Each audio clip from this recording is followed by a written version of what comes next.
Morning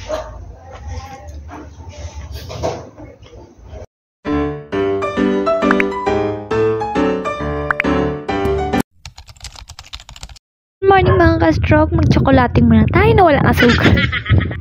Hi guys, good afternoon. So, ngayon, samahin niyo ako. Nag-aayos ako ng kama. Ayan o. Ayan. Ayusin ko. Walang gusto ko lang mag-video. Dito ko lang ito ilalagay. Ngayong araw nga, ipapakita ko sa inyo ang paglalagay ko, pag-aayos ko ng aming kama. Ayan, hirap na hirap ako. Actually, yung ano namin, umaano pa sa kamay ko.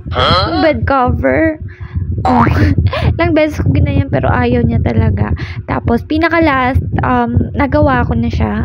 Actually, yan ang ginagawa ko. Naturuan lang ako dati dun sa OJT ko kung paano mag-ayos ng kama. Ayan, kung ano yung estilo sa paglalagay ng bed cover. So, yun guys, yung ginagawa ko. Mahirap man siya sa akin kasi hindi pa okay yung kamay ko. Pero malaking pasasalamat ko kasi kahit hindi pa siya okay, at least nagagalaw ko na yung kamay ko at nakagamit ko na siya. Ayan, medyo hirap nga lang. Pati yung paglalakad ko hirap pa kasi di pa natenga ako ng 5 months. Kaya kayong mga ka-stroke, pilitin nyo yung sarili nyo na mag-exercise. Dito kasi sa Leyte, laging naulan. Simula November hanggang February, pati March. Ewan ko ba, summer na nga, pero minsan naulan pa rin. Kaya kayo, kung gusto nyong tuloy-tuloy yung pagaling natin, huwag tayong tumigil mga ka-stroke. Kagaya ko, natenga ako. Pero ito, bumalik naman ako. At dito sa video na to, napapansin nyo minsan yung kamay ko. Alam ko napapansin nyo. Minsan no, naka-close yung kamay ko. Hindi ko talaga yan napapansin minsan. Sa totoo lang, mahirap talaga pag may stroke, no? Pero dapat talaga i-open natin yung ating mga kamay. Kung na-open na, syempre i-open natin. Kung hindi naman, alalayan natin yung kamay natin. Pero para sa mga naka-open na yung kamay, kailangan i-practice yung sarili nyo, naka-open lagi yung kamay. Oo. Kasi para din sa kamay natin ma-exercise. Kasi matigas yun pag hindi siya naka-exercise, diba? Yung akin din kasi, minsan matigas pa. Hindi lang minsan, matigas pa siya. Pero hindi nakagaya dati. Kailangan i-practice talaga mga ka-stroke.